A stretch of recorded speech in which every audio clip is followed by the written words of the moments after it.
여러분 안녕하십니까? 헬로티비 뉴스입니다. 총선에 출마한 후보들은 저마다 지역 발전과 주민 편익을 위해 다양한 공약을 내세우고 있죠. 양천 을 선거구에 출마한 이용선, 오경훈 예비후보의 3대 공약은 무엇인지 김호 기자가 정리했습니다. 더불어민주당 이용선 후보는 목동선 조기 착공을 제1공약으로 내세웠습니다. 지역 발전을 위해서는 양천 전체를 관통하는 경전철이 시급하다고 밝히고 경제성을 이유로 예비 타당성 조사를 통과하지 못하고 있는 목동선 사업을 신속히 추진하겠다고 약속했습니다. 목동선, 이것은 양천구 전체를 관통하고 양천을의 9개 동 중 7개 동을 관통하는 아주 교통 문제의 핵심 돌파 수단인데요. 마지막 단계의 내타 절차를 2년 6개월째 지금 진행되고 있는데요. 이 구분응선에 멈춰서 있는 예타를 빨리 매듭짓는 것, 이게 핵심 과제고요. 국민의힘 오경훈 후보의 제1공약은 양천 경제특구 추진입니다. 경제특구가 조성되면 기업 유치로 자연스럽게 인구가 늘고 이에 따른 교통 문제 등 주요 현안이 해결될 수 있다며 반드시 경제특구 조성을 관철하겠다고 밝혔습니다.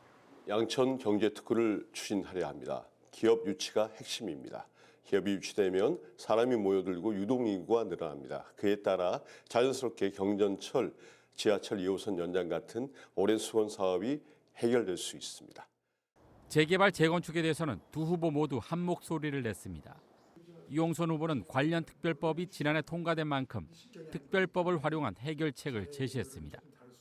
오경훈 후보는 재개발 재건축 인허가권은 서울시장에게 있다며 오세훈 시장과의 돈독한 신뢰 관계로 서울시 협력을 신속히 이끌어낼 수 있다고 자신했습니다. 작년에 통과된 도시재생비 특별법이 그런 부족한 사업성을 국고 지원할 수 있도록 하는 법이 통과됐습니다. 이것을 활용하고 또 부족한 부분은 특별법을 통해서 보완함으로 해서 멈춰서 있는 재건축 재개발을 조속히 촉진하도록 하겠습니다. 이들 사업에 대한 인허가권은 서울시가 가지고 있습니다. 결국 키를 쥐고 있는 오세훈 서울시장을 잘 설득해낸 것이 관건인데 오세훈, 오경훈 오랜 신뢰관계를 바탕으로 서울시의 협력을 조속히 이끌어낼 수 있도록 노력하겠습니다. 이 밖에 이 후보는 문화와 관광 인프라를 활용한 서울 서남권 관문 도시를 만들어 관광객을 유치하고 지역 경제를 활성화시키겠다고 밝혔습니다. 오 후보는 강서구로 지하차도와 연계한 남부 순환로 신월 신정 구간 지하화를 통해 상습 교통 체증을 해결하겠다고 약속했습니다. 헬로티비 뉴스 김호입니다. 은평구가 혼자 사는 노인들을 위한 공공임대주택, 은빛주택 입주자를 모집합니다. 입주 대상은 만 65세 이상 기초생활수급비를 받는 무주택 홀몸 어르신인데요. 최초 임대기간은 2년이며 소득, 자산 기준 등 입주 자격 유지 시 2년 단위로 횟수 제한 없이 재계약이 가능합니다. 입주 신청은 다음 달 1일부터 12일까지 거주지 동주민센터에서 하면 됩니다. 당첨자 발표와 입주는 오는 6월에서 7월에 이뤄질 예정입니다. 양천구가 올해 계절별 테마 축제를 열어 구민들에게 재미와 즐길 거리를 제공합니다. 양천구는 다가오는 6월 역대 최대 규모의 반려문화 축제를 개최하고 찜통더위가 찾아올 7월에서 8월에는 도심 속 피서지인 무료 어린이 물놀이장을 개장합니다. 가을인 9월에는 2024 락 페스티벌과 파리공원 문화축제가, 10월 말에는 양천구 문화축제의 정점을 찍을 가칭 양천 페스티벌이 예정돼 있습니다. 오는 12월엔 겨울밤 화려한 빛의 향연으로 낭만을 선사하는 빛의 나라 페스티벌에 크리스마스 마켓을 새로 도입해 구민 곁으로 돌아올 계획입니다. 은평구가 민원 서비스 만족도를 조사합니다. 민원 서비스 만족도 설문조사는 1년에 2차례 진행되는데요. 이번 상반기 설문조사는 오는 29일까지로 구청 민원여건과를 방문한 주민은 누구나 참여할 수 있습니다. 조사 항목은 민원실 접근 편의성, 담당 공무원의 친절성과 전문성 등 3개 분야 10개 항목입니다. 참여 방법은 은평구청 홈페이지 설문조사 게시판에 접속하거나 민원 여건과에 비치된 선물지를 작성하면 됩니다. 경기도가 철도 기본 계획을 발표했습니다. 말 그대로 경기도에서 구상하는 철도망 확충 계획인데요. SRT 의정부 연장과 덕정 옥정선 등 경기 북부 지역의 희망 노선이 다수 포함됐습니다. 이재필 기자의 보도입니다. 경기도 철도 기본 계획에는 고속철도와 광역철도 등 42개 노선이 담겼습니다.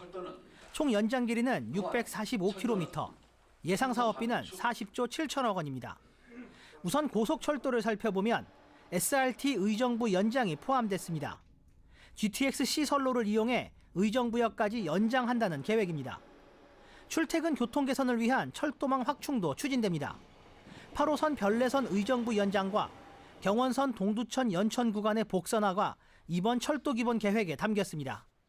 고양시에서 양주시를 거쳐 의정부를 잇는 교외선도 당초 계획대로 올해 하반기 운행을 재개하는데 도는 향후 순환 철도망 완성을 위해 교외선의 전철화 방안을 추진합니다. 이번 경기도 철도 기본 계획에서 또 하나 눈여겨볼 부분이 덕정 옥정선입니다. 현재 설계 중인 7호선 옥정 포천선의 연계 노선으로 옥정에서 GTX-C 덕정역을 잇는 계획입니다. 사업이 추진된다면 포천에서 지하철을 타고 7호선을 거쳐 GTX-C 노선까지 이용할 수 있습니다. 포천에서 GTX-C 노선 덕정역까지 바로 이동할 수 있습니다. 노선이 개통되면 강남 삼성역에서 50분 내로 빠르고 편하게 이동할 수 있습니다. 북부 지역의 발전과 또한 북부특별자치도 추진에 발맞춰서 의욕적으로 포함시켰다는 말씀을 드립니다.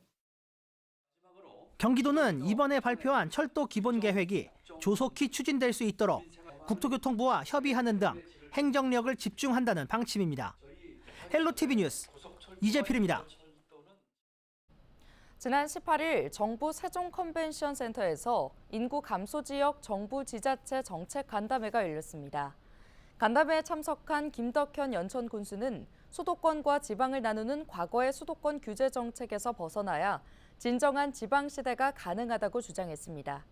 김 군수는 수도권이지만 접경 지역이면서 소멸 위기에 놓인 군단위 지역에 정책적 지원을 요청했는데요. 특히 중앙부처는 수도권이라는 이유로 소멸 위기를 겪는 연천 등 군단위 지자체를 배제하고 있다며 전국을 수도권과 비수도권으로 나누는 이분법적 사고에서 벗어나야 진정한 지역 균형 발전이 가능하다고 강조했습니다. 한편 이날 간담회에는 행정안전부 등 관계부처 5곳과 전국 89개 인구 감소 지역 지방자치단체장이 참여했습니다. 국토교토부와 LH가 21일부터 공공참여형 소규모 주택정비사업 공모를 실시합니다. 공공참여형 소규모 주택정비사업은 LH 등 공공과 민간이 공동으로 소규모 주택정비 사업을 추진하는 것인데요. LH가 조합 설립 인가와 설계 분석 등 행정 컨설팅을 제공합니다.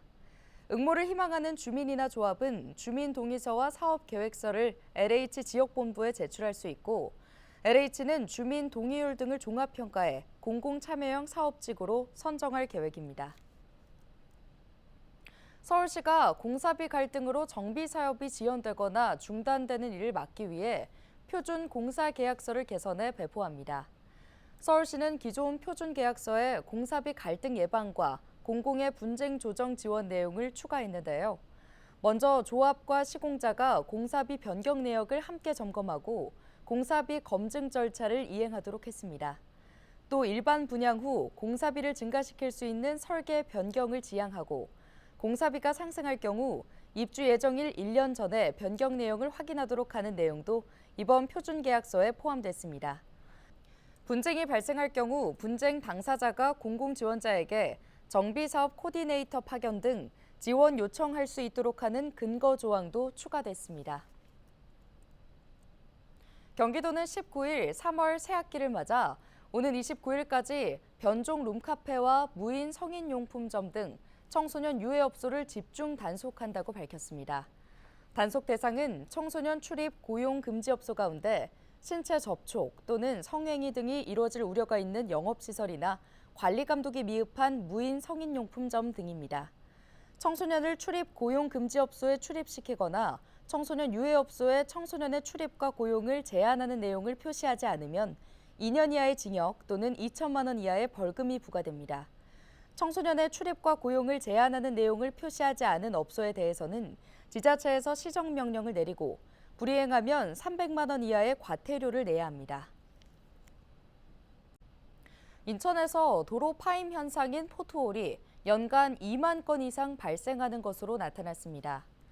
인천시의 포트홀 발생 및 처리 자료를 보면 인천에서 발생한 포트홀 수는 지난 2020년 2만 500여 건, 2021년 19,800여 건, 2022년 18,700여 건, 지난해 28,600여 건입니다.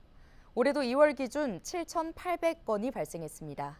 지역별로는 지난해 남동구가 3,700여 건으로 포트홀이 가장 많이 발생했으며 이어 부평구가 3,095건, 미추홀구 1,400여 건, 계양구 1,100여 건 순입니다.